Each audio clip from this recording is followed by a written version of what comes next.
At dinner in the restaurant. My sister told everyone. Rachel, go sit elsewhere. This table is for family, not adopted kids. They all laughed along. Then the waiter dropped a $3,270 check in front of me for their whole meal. I smiled, sipped my drink, and quietly paid. But then a voice spoke. Hold on, just a moment. Okay, gather round, because I need to tell you about a night that started with absolute humiliation and ended with the most jaw-dropping twist imaginable. Imagine being told, right to your face, in the middle of a fancy restaurant, that you're nothing but an outsider, a charity case your family tolerates.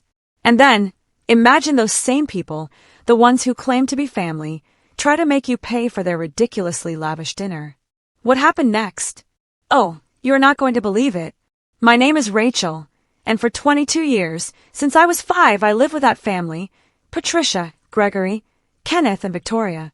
22 years of being constantly reminded that I didn't truly belong, that I was different, somehow less.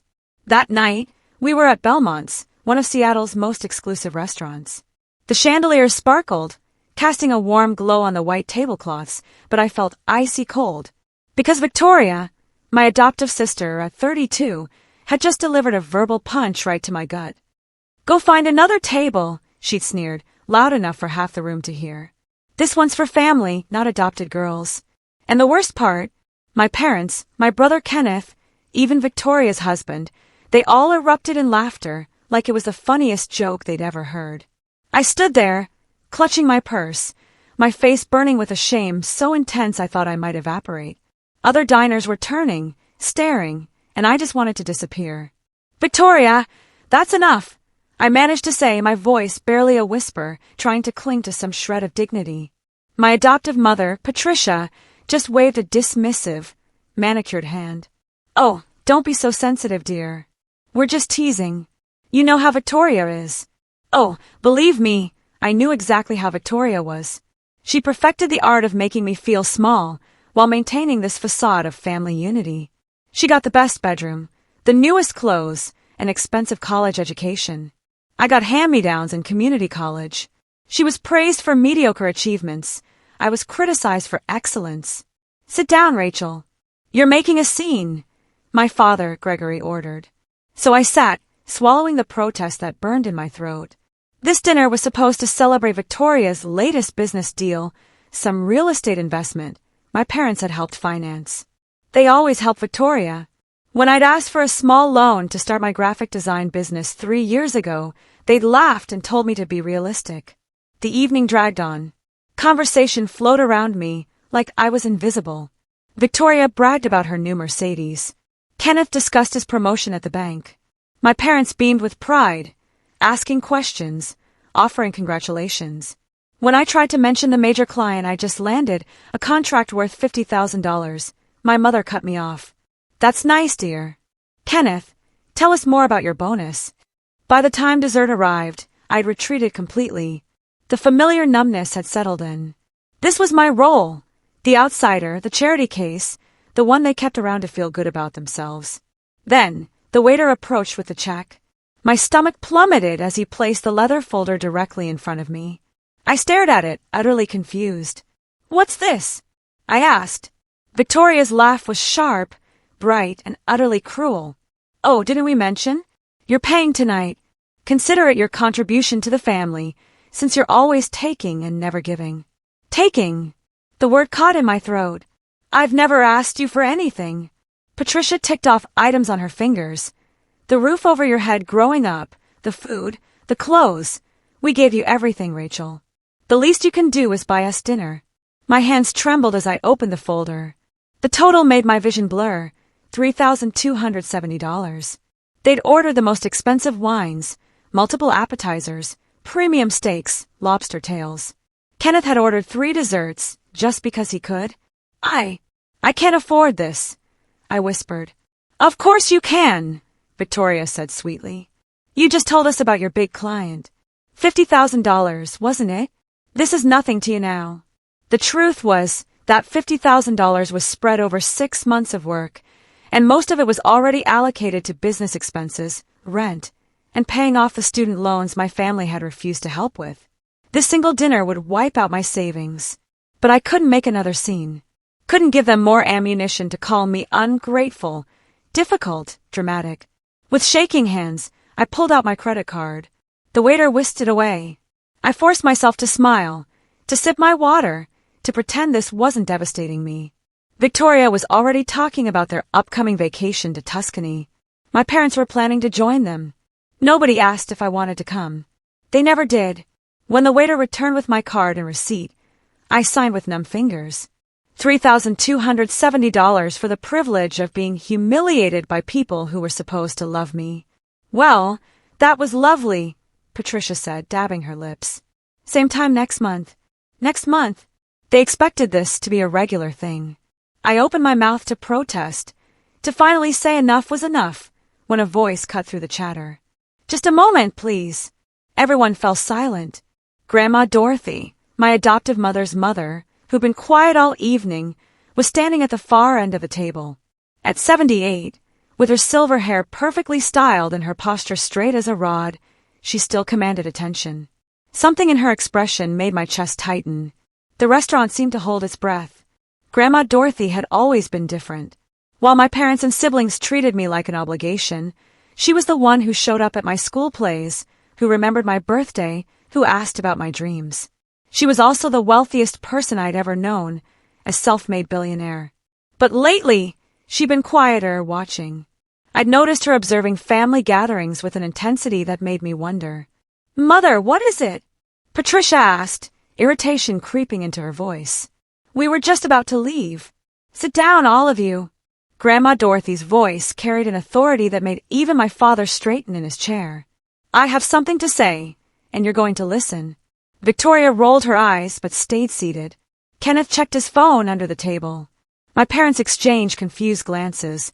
Grandma Dorothy's gaze swept across each of them before landing on me. Something flickered in her eyes.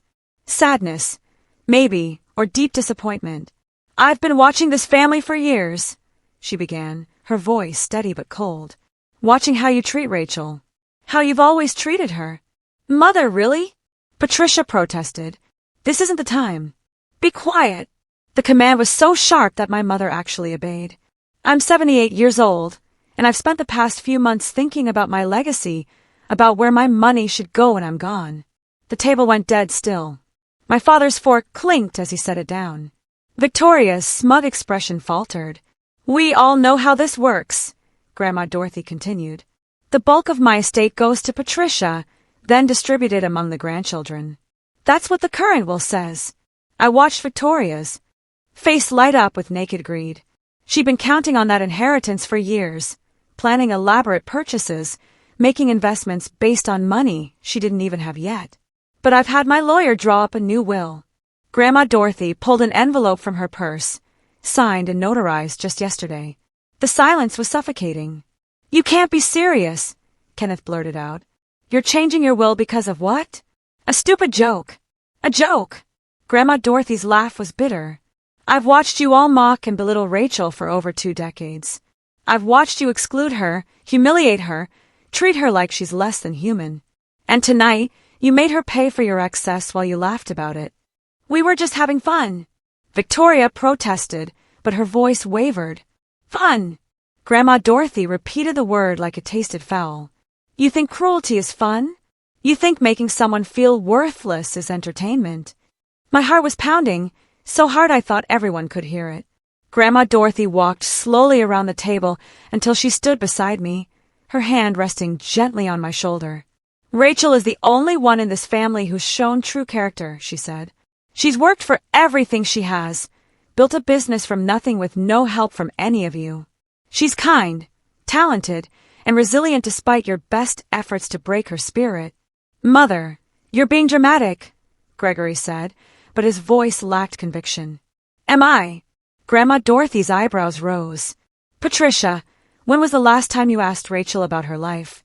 Really asked and actually listened to the answer?" My mother's mouth opened and closed. "Kenneth, have you ever congratulated your sister on her accomplishments? Ever acknowledged her success?" My brother stared at his plate. "Victoria, have you spent even one day treating Rachel like family instead of a servant?" My sister's face flushed red with anger and embarrassment. Grandma Dorothy looked at each of them, her disappointment evident. You've all failed spectacularly. You took in a little girl who'd lost everything, and instead of giving her love and support, you've spent 22 years making her pay for the kindness you never actually showed. The weight of her words settled over the table like a heavy blanket. Other diners had stopped pretending not to listen. Waitstaff hovered at a distance, sensing the drama. So, here's what's going to happen, Grandma Dorothy said, her voice gaining strength. My entire estate, every dollar, every property, every investment is going to Rachel. The explosion was immediate. What? Victoria shrieked, jumping to her feet. You can't do that. That's not fair. Kenneth slammed his hand on the table. Mother, think about what you're saying. Patricia pleaded. You're talking about billions of dollars. Rachel isn't even really family. Stop. Grandma Dorothy's command silenced them again. Rachel is more family than any of you have ever been. She's earned this, not through blood, but through character. Through being a better person than all of you combined. I sat frozen, unable to process what was happening. Billions of dollars. Grandma Dorothy's entire fortune. It was impossible, unreal, too enormous to comprehend. You're being manipulated, Gregory said desperately. Rachel must have done something. Rachel has done nothing but survive your abuse, Grandma Dorothy cut him off. And that ends tonight. She pulled out her phone and made a call. Thomas, it's Dorothy. Yes. File the new will immediately. Make sure it's ironclad and prepare the trust documents for Rachel. My family's faces ranged from shock to fury to disbelief. Victoria looked like she might actually faint. Kenneth's face had gone purple. My parents seemed to age a decade in seconds. This isn't over. Victoria hissed at me. We'll contest it. We'll fight you in court. Try it, Grandma Dorothy said calmly. I've made sure everything is completely legal and I'm of sound mind, as a medical evaluation from this morning confirms. She planned this, every detail. The explosion that followed was like nothing I'd ever witnessed. Victoria lunged across the table, her face contorted with rage. Kenneth grabbed her arm, but his own anger was barely contained. My parents sat in stunned silence, their carefully constructed world crumbling around them. You manipulative little bitch. Victoria snarled at me. You planned this. You've been playing the victim this whole time. Enough. Grandma Dorothy stepped between us. Rachel has done nothing wrong. She didn't even know about this until now. It was true. I was still reeling, my mind unable to grasp what had just happened. Billions of dollars. Grandma Dorothy's entire estate. Everything she'd built over her lifetime. Why are you doing this? Patricia's voice cracked, tears streaming down her face. I'm your daughter, your blood. And you should be ashamed of how you've acted, Grandma Dorothy replied, her voice softer but still firm. I gave you every advantage in life, Patricia. Education, opportunities. And you took all of that and learned nothing about compassion or kindness. Instead, you passed your cruelty down to your own children. Gregory, tried a different approach. Let's be reasonable. We can work this out. Maybe split the estate. There is nothing to work out, Grandma Dorothy said. The decision is made. My lawyers have everything in order. The trust is established. Rachel will receive everything when I pass, with immediate access to certain accounts starting tomorrow. Tomorrow? The word hung in the air. This wasn't some future promise. This was real, immediate, happening. Kenneth leaned forward, his voice low and threatening. You're making a huge mistake. Rachel doesn't know how to handle that kind of money. She'll blow through it in a year. Rachel has built a successful business on nothing, Grandma Dorothy interrupted. She's more financially responsible at 27 than any of you have ever been. She's had to be, because you never helped her. I found my voice, shaky and uncertain. Grandma, I don't understand. Why now? She turned to me, and her expression softened. Because I've watched you suffer long enough, sweetheart. I'm dying. The world tilted. What? The word barely came out. Pancreatic cancer. Stage 4. I have maybe 6 months, probably less. She said it so calmly, but I saw the pain beneath the composure. I found out 3 months ago, and I've spent that time getting my affairs in order, making sure my legacy goes to someone who deserves it. Tears blurred my vision. Grandma Dorothy was dying. The one person who'd ever truly loved me was leaving. "Oh, don't cry, Rachel." She pulled me into a hug, and I breathed in her familiar perfume, lilac and vanilla. "This isn't sad. This is justice." Around us, the restaurant had gone completely silent. Even the kitchen noise had died down. Everyone was watching this family implode in real time. "You can't be serious about this." Patricia tried again, desperation making her voice shrill. "Mother, please, think about your grandchildren. Think about the family legacy." "I am thinking about it," Grandma Dorothy said. "That's exactly why I'm doing this. The family legacy should be compassion, hard work, and integrity. Rachel embodies all of that. The rest of you embody greed, cruelty, and entitlement." Victoria's hands were shaking. "We'll sue.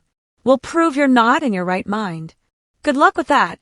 Grandma Dorothy's smile was sharp. "I have medical evaluations, psychological assessments, and testimony from dozens of witnesses about your treatment of Rachel over the years. My lawyer has been documenting everything for months. She'd been planning this carefully, methodically, protecting me, even as her own time ran short." "I want to go home," I whispered. "Of course." Grandma Dorothy kept her arm around me. "Thomas is outside with the car. He'll take us both to my place. We have a lot to discuss." As we turned to leave, Kenneth blocked our path. "This isn't fair. She's not even really one of us." "Move!" Grandma Dorothy's voice was ice. "Or I'll have security remove you." He stepped aside, but the hatred in his eyes made me flinch. We walked through the restaurant in silence, every eye following us. The cool Seattle air hit my face as we stepped outside, and I gulped it down, trying to steady myself. A sleek black car waited at the curb. Thomas, Grandma Dorothy's driver of 30 years, opened the door with a knowing smile. "Miss Rachel, welcome." "Thomas knows everything," Grandma Dorothy said as we slid into the back seat. "He's been helping me plan this for weeks." The car pulled away from the restaurant, leaving my family, former family, standing on the sidewalk in shock. Through the rear window, I saw Victoria screaming something, her face twisted with rage. Kenneth was on his phone, probably calling a lawyer. My parents stood together, looking lost and broken. I should have felt something. Guilt, maybe, or fear. But all I felt was numb exhaustion mixed with a strange sense of freedom. "Are you really dying?" I asked Grandma Dorothy, my voice small. "Yes." She took my hand, her skin paper thin, but her grip surprisingly strong. "But I'm not afraid. I've lived a full life, Rachel. Built an empire, raised a family, made my mark. Now I get to ensure that everything I've worked for goes to someone worthy." "I don't know if I can do this," I admitted. "I don't know how to be rich. I don't know how to run your companies." "You'll learn," she said confidently. "You're smart, hardworking, and you have good instincts. And you'll have an excellent team to guide you. I've made sure of that." The city lights blurred past the window as we drove toward her estate in Madison Park. "What happens now?" "Now!" Grandma Dorothy squeezed my hand. "Now we prepare you for your new life, and we make absolutely certain that your family can never hurt you again." The next morning, I woke up in one of Grandma Dorothy's guest rooms, momentarily disoriented by the silk sheets and the view of Lake Washington through floor-to-ceiling windows. Then the memories crashed back. The restaurant, the bill, the announcement, everything. My phone had been buzzing nonstop since I turned it back on. 43 missed calls from Victoria, 27 from my mother, 16 from Kenneth, dozens of texts ranging from pleading to threatening. I scrolled through them with a strange detachment. "You're being selfish. Think about the family. Patricia, I'll destroy you in court. You won't see a penny. Victoria, we need to talk. This can still be fixed. Gregory, Grandma's clearly not thinking straight. Help us get her evaluated. Kenneth." I set the phone down and walked to the window. Grandma Dorothy's estate sprawled across 3 acres of prime Seattle real estate. The morning sun glinted off the lake, sailboats already dotting the water. This was mine now, or would be soon. A soft knock interrupted my thoughts. "Miss Rachel, breakfast is ready, and Miss Dorothy would like to see you in the study." I found Grandma Dorothy sitting behind an enormous mahogany desk, looking surprisingly energetic despite yesterday's revelation about her health. Thomas stood nearby, and a distinguished-looking man in an expensive suit sat across from her. "Rachel, this is Walter, my attorney," Grandma Dorothy said. "We need to go over some things." Walter stood, shaking my hand with a firm grip. "Miss Rachel, it's a pleasure. Your grandmother has spoken very highly of you." I sat down, feeling like I was in a dream. Walter opened a leather portfolio and began explaining the details of the trust, the companies, the investments. Numbers that seemed impossible swam before my eyes. $3 billion in liquid assets, $5 billion in property and investments, stakes in pharmaceutical companies, real estate developments, tech startups. "The immediate access accounts activate today," Walter explained. $5 million for your personal use while the trust is being finalized. Your grandmother wanted to ensure you had resources right away. $5 million for immediate use. I felt dizzy. "There's more," Grandma Dorothy said, her eyes sharp. "Your family will try to contest this. They'll claim undue influence, diminish capacity, anything they can think of. We need to be prepared." "What can they actually do?" I asked. Walter leaned forward. "Legally, not much. Miss Dorothy has documentation proving her sound mind, including evaluations from 3 separate doctors. The will is ironclad. However, they can make the process difficult, drag it out in court, create negative publicity." "Let them try," Grandma Dorothy said firmly. "I've been documenting their treatment of Rachel for years. Every cruel comment, every exclusion, every incident of financial abuse. If they want a court battle, I'll bury them with evidence." My phone buzzed again. "Victoria." I silenced it. "There's something else you need to know," Grandma Dorothy said, and something in her tone made me tense. "Your adoption wasn't quite what you think it was." The room seemed to tilt. "What do you mean?" She pulled a folder from her desk drawer, sliding it across to me. "When Patricia and Gregory adopted you, they received a substantial sum of money. $750,000, to be exact. It was meant to cover your care, education, everything you'd need growing up." I stared at the documents in the folder.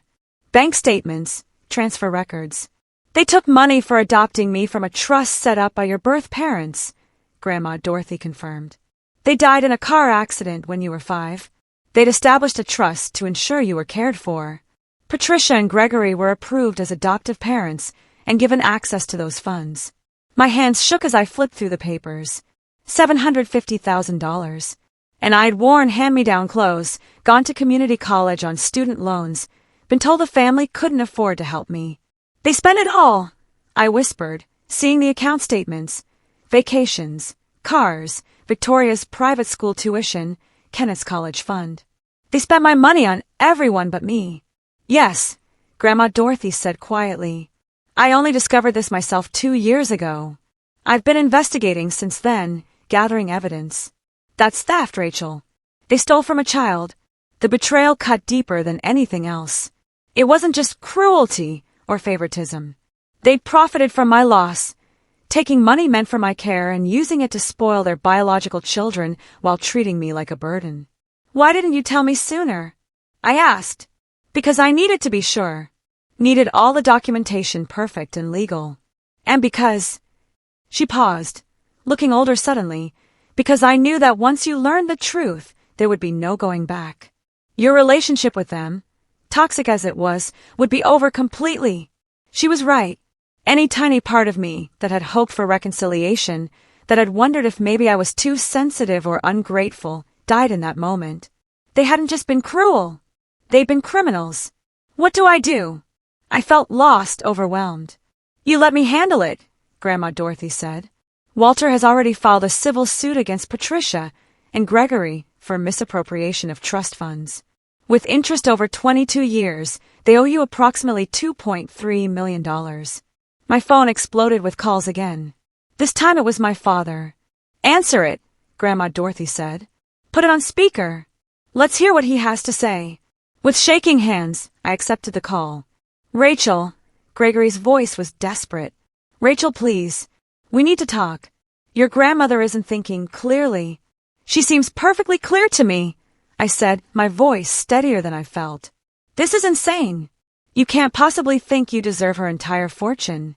You've been with us for 22 years, and suddenly you turn on us the moment money is involved. The moment money is involved? I repeated. You mean like the $750,000 you took for adopting me? The money you spend on everyone except me? Silence.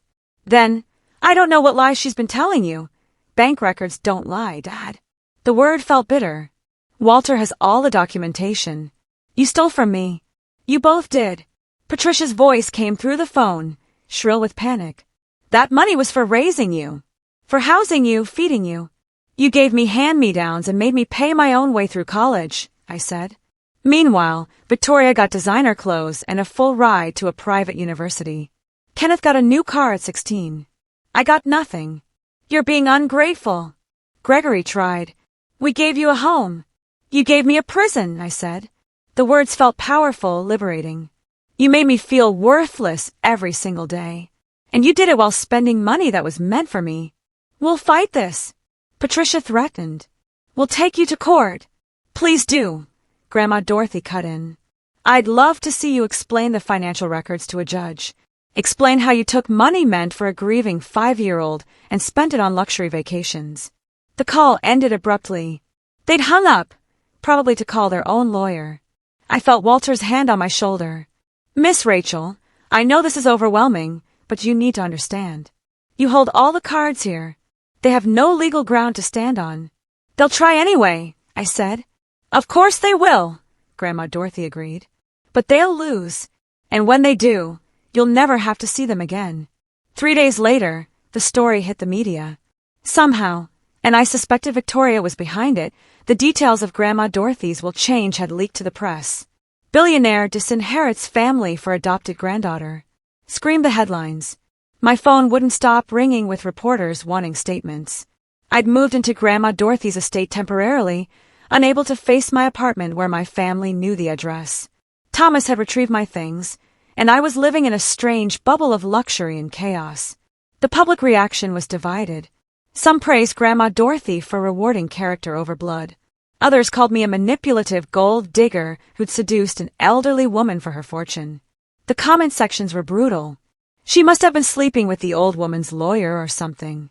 Gold digger alert. This girl knew exactly what she was doing. Good for Dorothy. Family isn't blood. It's how you treat people. That adopted girl is going to blow through billions in a year. Watch. I tried to ignore it, but the words burrowed under my skin. Was I wrong to accept this? Should I have refused Grandma Dorothy's gift? Stop reading those, Grandma Dorothy said, finding me hunched over my laptop in the library. She looked frilier than she had days ago, the cancer clearly progressing. People will always have opinions. Let them talk. They're calling me terrible things, I said. They called me terrible things when I built my first company, she replied, settling into the chair beside me. Said I was too aggressive, too masculine, too ambitious. A woman couldn't possibly succeed in pharmaceuticals. I proved them wrong. She took my hand, her grip weaker now. You'll prove them wrong too, Rachel. Not by defending yourself, but by being exactly who you are, kind, hardworking, principled. That afternoon, Walter arrived with news. His expression was grave. Patricia and Gregory have officially filed to contest the will. They're claiming diminished capacity and undue influence. Let me see, Grandma Dorothy said. Walter handed over the legal documents. I read over her shoulder, my anger building with every word. They claimed I'd isolated Grandma Dorothy from her family, that I'd manipulated a sick elderly woman, that I'd taken advantage of her declining mental state. This is ridiculous, I said. I didn't even know about the cancer until that night. We have evidence proving otherwise, Walter assured me, including testimony from medical staff, friends, business associates. They're grasping at straws, but something in Walter's expression made me nervous. What aren't you telling me? He exchanged a glance with Grandma Dorothy. Victoria has hired a private investigator. They're digging into your background, looking for anything they can use against you. My stomach dropped. There's nothing to find. We know that, Grandma Dorothy said. But they'll try to create something. Twist innocent situations. Take things out of context. As if on cue, my phone rang. An unknown number. Against my better judgment, I answered. Rachel, It's so good to finally reach you. The voice was unfamiliar, syrupy sweet. I'm Jennifer Cole from Seattle Scene magazine. I'd love to chat about your relationship with Dorothy. No comment, I said, moving to hang up. Wait! I just have a few questions about the allegations. What allegations? About your business. There are questions about where you got your startup capital. Some people are suggesting Dorothy funded it years ago. That you've been planning this takeover for a long time. My blood ran cold. That's not true. I built my business with my own money. Can you prove that? Do you have documentation? I hung up, my hands shaking. They're trying to create a narrative, Walter said grimly. That you've been grooming Dorothy for years. That everything you've accomplished was really her money. But it wasn't. I have loan documents, business records. We know, Grandma Dorothy soothed. And we'll prove it. But Rachel, you need to prepare yourself. This is going to get worse before it gets better. She was right.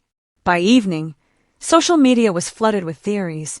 Anonymous accounts, probably my family, were spreading rumors that I'd failed out of community college, I'd graduated with honors, that my business was failing, it was thriving, that I'd had multiple affairs with wealthy older men I'd barely dated in years.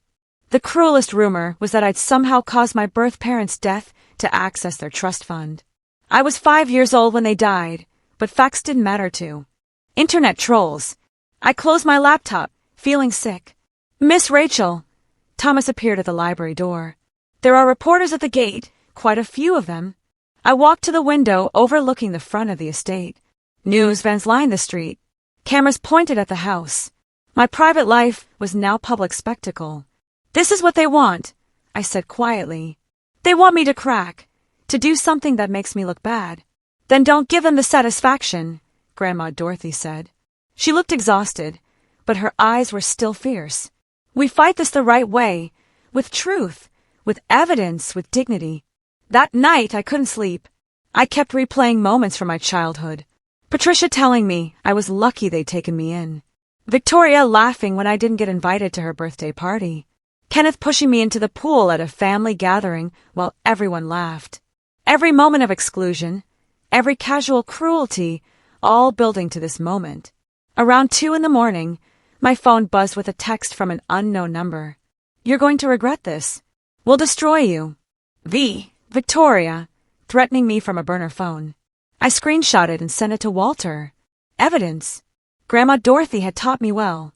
The next morning brought a new development. Kenneth showed up at the estate, somehow talking his way past security. I found him in the foyer arguing with Thomas. I need to see Rachel, he was saying. Please, it's important. It's okay, Thomas, I said, though my heart was racing. I'll talk to him. Kenneth looked terrible, unshaven, his clothes wrinkled, dark circles under his eyes. Nothing like the polished banker I'd grown up with. Rachel, please, he said. We need to fix this. The family is falling apart. The family fell apart a long time ago, I said. You're just noticing now because money's involved. That's not fair. I know we weren't always. I know we could have been better to you, but this. He gestured around the estate. Cutting us out completely? That's too far. Too far. My voice rose despite my attempt to stay calm. Kenneth, you pushed me into a pool when I was 12 and I nearly drowned because I didn't know how to swim. Nobody taught me because swimming lessons were for real family. Victoria told everyone at school I was adopted because my real parents didn't want me. Mom forgot my birthday 3 years in a row. Dad told me I should be grateful for scraps. And you all spent $750,000 that was meant for me while I worked 3 jobs to pay for community college. Kenneth's face went white. I didn't know about that money, I swear. You didn't know because you never asked. The words poured out, years of pain finally finding voice. None of you ever asked about me, about my life, about whether I was okay. You want to fix the family? There's nothing to fix. It was broken from the start. Rachel, please, get out. My voice was steady now, cold. Get out of this house and don't come back. You're making a mistake, Kenneth said, but there was no conviction in it. When Grandma's gone, you'll have no one. I already had no one, I said. At least now I'll have resources to build an actual life. Thomas escorted Kenneth out. Through the window, I watched my brother walk to his car, shoulders slumped. For a moment, just a moment, I felt a pang of something. Not quite guilt, but a sad acknowledgement of what could have been if they'd chosen differently. That afternoon, Walter called an emergency meeting. His expression was grave. "Victoria's legal team has found something," he said. "Or rather, they claim to have found something. They're alleging that you forged documents related to your business, specifically contracts with clients.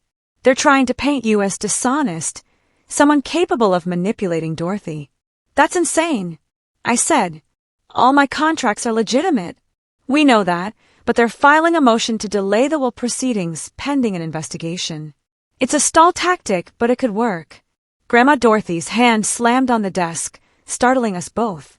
Despite her frailty, anger gave her strength. "Absolutely not. Walter, file an emergency motion to expedite." "I want this settled before." She didn't finish the sentence. "Before she died." "Dorothy, you should rest," Walter began. "I'll rest when this is done," she snapped.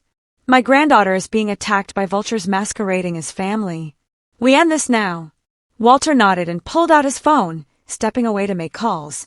Grandma Dorothy turned to me, her eyes fierce despite the exhaustion evident in her face. "Rachel, I need you to do something for me. Anything. I'm holding a press conference tomorrow. I'm going to tell the truth, all of it, about the stolen money, the abuse, everything. But I need you to be there with me. The world needs to see you, hear from you directly." Terror gripped me. "I can't. I'll say something wrong." "You'll be perfect," she said firmly. "Because you'll tell the truth. That's all you need to do." That night, I barely slept again. I kept rehearsing what I might say, then abandoning it. How do you sum up 22 years of pain in a few minutes? How do you make strangers understand? The press conference was scheduled for 2 in the afternoon at Grandma Dorothy's downtown office. When Thomas drove us there, the media presence was overwhelming. Cameras everywhere, reporters shouting questions, a crowd of onlookers documenting everything on their phones. Walter had prepared a statement, but when I looked at Grandma Dorothy, really looked at her, I saw how much this was costing her. She was dying, using her last reserves of strength to fight for me. The conference room was packed, cameras rolling, lights bright, the air thick with anticipation. Grandma Dorothy sat beside me at a long table, Walter on her other side. She looked small, but unbreakable. "Thank you for coming," she began, her voice surprisingly strong. "I'm here to address the rumors and allegations surrounding my will and my granddaughter Rachel." She laid it all out, the documentation of abuse, the stolen trust fund money, years of emotional and financial manipulation. She showed bank records, medical evaluations proving her sound mind, testimony from business associates about her mental acuity, documentation of the abuse I'd suffered, photos, recordings, witness statements. And finally, Victoria's viral video confession. "Some have suggested Rachel manipulated me," Grandma Dorothy said, her gaze sweeping the room. "The truth is the opposite. My biological family manipulated her. They took a grieving 5-year-old child and used her as a punching bag for their own inadequacies. They stole from her, belittled her, and made her feel worthless. Despite all of that, Rachel built a life, a successful business. She became kind, compassionate, hardworking, everything they're not." Then she gestured to me. Rachel would like to say a few words. My mouth went dry. Every eye in the room was on me. I could see the judgment, the curiosity, the skepticism. I cleared my throat. "I don't know what to say that my grandmother hasn't already said. I never wanted this attention. I never wanted to be rich, or famous, or involved in legal battles." My voice steadied as I continued. "I just wanted a family that loved me. I wanted parents who cared if I was okay. Siblings who celebrated my successes instead of mocking them. I wanted to belong somewhere." I looked directly at the cameras. "I know some of you think I'm a gold digger, that I manipulated a dying woman for money, but I didn't even know about the inheritance until that night at the restaurant. I didn't know my grandmother was sick. I didn't know about the stolen trust fund money. All I knew was that once again, my family was humiliating me and demanding I pay for the privilege. Tears threatened, but I pushed through. My grandmother is giving me her fortune because she believes in who I am, not because I asked for it. And I'm going to honor that trust by being exactly who she sees. Someone who builds things, helps people, and refuses to be cruel just because it's easier. The questions came fast and furious after that, reporters shouting, cameras flashing, but Walter fielded them expertly, and Grandma Dorothy sat beside me, her hand finding mine under the table. As we were wrapping up, Victoria burst through the doors. Security moved to stop her, but she was already shouting, "This is all lies. She's brainwashed you all." Victoria's makeup was smeared. Her designer dress was wrinkled. She looked unhinged. "I'm the real victim here. That adopted brat has stolen my inheritance." The cameras swiveled to her, capturing every second of her meltdown. "Miss Victoria," a reporter called out, "what about the allegations that your parents stole trust fund money meant for Rachel? That money was ours. We earned it by raising her ungrateful ass." "You earned $750,000 for treating a child like garbage?" another reporter asked. Victoria realized her mistake too late. The cameras had caught everything: her admission, her rage, her complete lack of remorse. "Get her out of here," Walter said to security as Victoria was escorted out, still screaming threats. I watched the reporters frantically typing on their phones. The narrative had just shifted. Victoria had given them the villain they needed, and it wasn't me. Grandma Dorothy squeezed my hand. "Well," she said quietly, "I don't think we could have planned that better if we tried." Despite everything, I almost smiled. Victoria had destroyed herself, and she'd done it on camera for the world to see. The video of Victoria's meltdown went viral within hours. By evening, it had been viewed over 10 million times. News outlets played it on loop, dissecting every word, every unhinged expression. Social media exploded with commentary. Did she really just admit they took money for raising an adopted kid? This family is toxic. Rachel deserves everything. Victoria just destroyed her own case in under 60 seconds. Brilliant. That look on her face when she realized what she said? Priceless. The public opinion shifted overnight. What had been a divided conversation became a landslide of support for me and condemnation for my family. Memes spread. Commentary videos analyzed the situation. Legal experts weighed in, all agreeing that Victoria's admission had essentially torpedoed any chance of contesting the will. I watched it all from Grandma Dorothy's study, still processing. Walter sat across from me, looking pleased. "Their legal case just collapsed," he said. "Victoria's admission that they earned the trust fund money by raising you is essentially a confession to misappropriation of funds. Combined with the documentation we already have, they have no leg to stand on." "What happens now?" I asked. "Now their lawyers will try to do damage control, but it's too late. The court hearing is in 3 days. I'd be shocked if the judge doesn't rule in our favor immediately." He paused. "There's also the criminal aspect. The district attorney's office has reached out. They're considering fraud charges against Patricia and Gregory. Criminal charges. My parents could go to prison." Grandma Dorothy entered the study, moving slowly with Thomas supporting her arm. She declined rapidly since the press conference, the effort having drained her reserves, but her eyes were still sharp. "Don't look so worried," she said, settling into her chair. "They made their choices. Now they face the consequences. They're still my parents," I said quietly. "Or they were supposed to be." "They were never your parents," Grandma Dorothy said firmly. "Parents protect their children. Love them. Support them. What Patricia and Gregory did was exploitation. Pure and simple." My phone buzzed. Another message, but this one made my blood run cold. "I know where you live now. This isn't over. V." I showed it to Walter, who immediately made a call. "I'm getting a restraining order filed today and increasing security at the estate." "She's desperate," Grandma Dorothy observed. "Desperate people do dangerous things." She was right. Over the next 2 days, Victoria's behavior became increasingly erratic. She showed up at my old apartment building, screaming at tenants. She posted long, rambling rants on social media, each one more unhinged than the last. She claimed I'd used witchcraft to manipulate Grandma Dorothy, that I was part of a conspiracy, that she was the real victim of elder abuse. Each post only made things worse for her. The public watched her self-destruct in real time, and any sympathy that might have existed evaporated. Kenneth tried a different approach. He went on a local news program, presenting himself as the reasonable middle ground. "Look, I think there were mistakes made on both sides," he said earnestly to the camera. Yes, maybe we weren't as welcoming to Rachel as we should have been, but to cut the entire family out over childhood disagreements? That seems extreme. The interviewer wasn't buying it. Mr. Kenneth, are you aware that your parents received $750,000 intended for Rachel's care, which they allegedly spent on your education and your sister's? Kenneth's composure cracked. That money was for the whole family. Rachel benefited from it, too. She wore hand-me-downs while your sister got designer clothes. She took out loans for community college while you attended a private university, fully funded. How exactly did she benefit? Kenneth ended the interview early, but the damage was done. The public saw through him. My father tried yet another tactic, appealing to sympathy. He gave a tearful interview about how he loved me like a daughter, how this was breaking his heart, how families should forgive each other.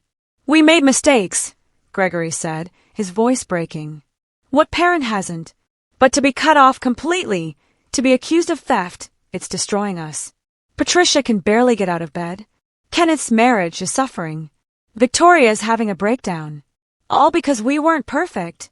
The interviewer, the same one who dismantled Kenneth, showed no mercy. Mr. Gregory, you're describing what you did as not being perfect.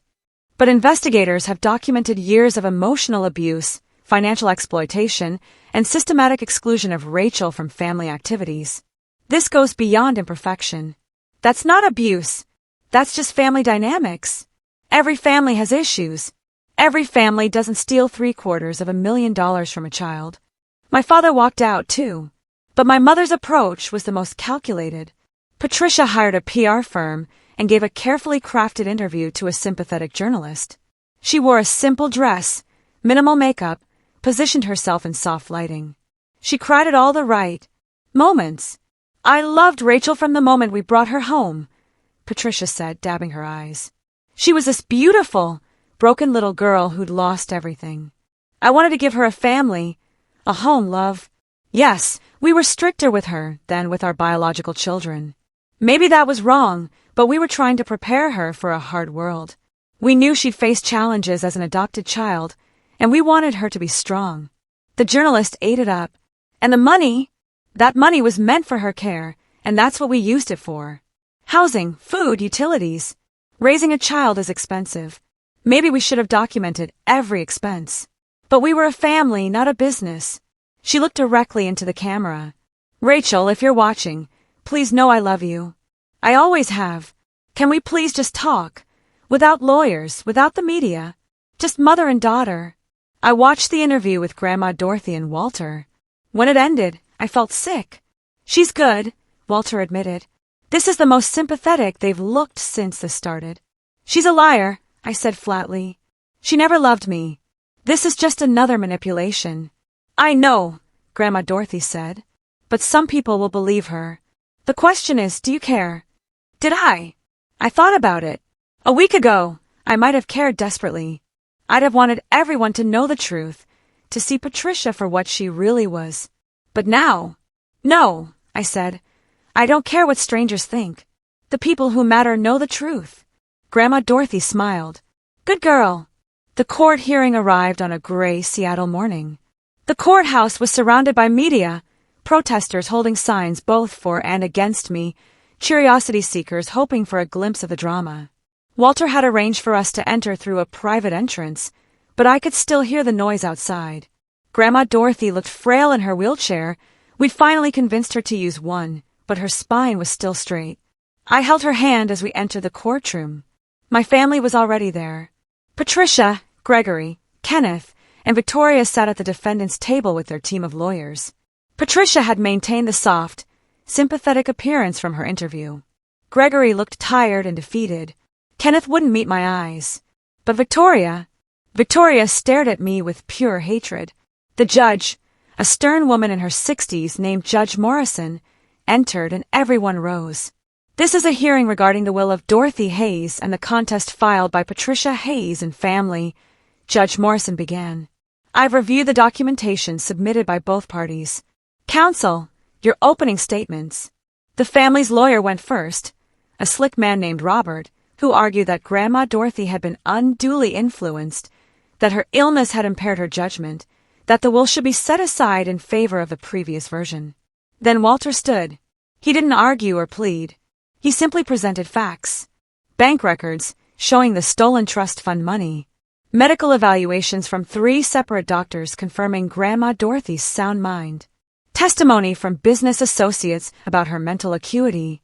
Documentation of the abuse I'd suffered. Photos, recordings, witness statements. And finally, Victoria's viral video confession. Your Honor, Walter concluded, this is not a case of undue influence. This is a case of a woman choosing to leave her estate to someone who deserves it, and a family angry that their victim has finally escaped their control. Patricia's lawyer tried to counter, but Judge Morrison cut him off. I've seen enough, she said. The evidence is overwhelming. Miss Dorothy Hayes was clearly of sound mind when she executed her new will. The documentation of abuse is extensive and credible, and the admission by Victoria Hayes that the family earned money meant for Rachel, well, that essentially confirms the allegations of financial exploitation. My heart began to race. Furthermore, Judge Morrison continued, the behavior exhibited by the contesting parties during these proceedings, including threats, harassment, and public defamation, only reinforces that Miss Dorothy's decision was correct. A family that truly loved Rachel would never have treated her this way before or after the will change. Victoria stood up, unable to contain herself. This is bullshit. You can't just... Sit down, Judge Morrison commanded, or I'll hold you in contempt. Victoria sat, but her fury was palpable. I'm ruling in favor of the will as executed, Judge Morrison declared. The contest is dismissed with prejudice. Furthermore, I'm ordering Patricia and Gregory Hayes to pay restitution for the misappropriated trust funds, $750,000 plus interest over 22 years, totaling approximately $2.3 million. They have 90 days to pay in full. The courtroom erupted. Patricia collapsed in her chair, sobbing. Gregory looked like he'd aged 10 years in 10 seconds.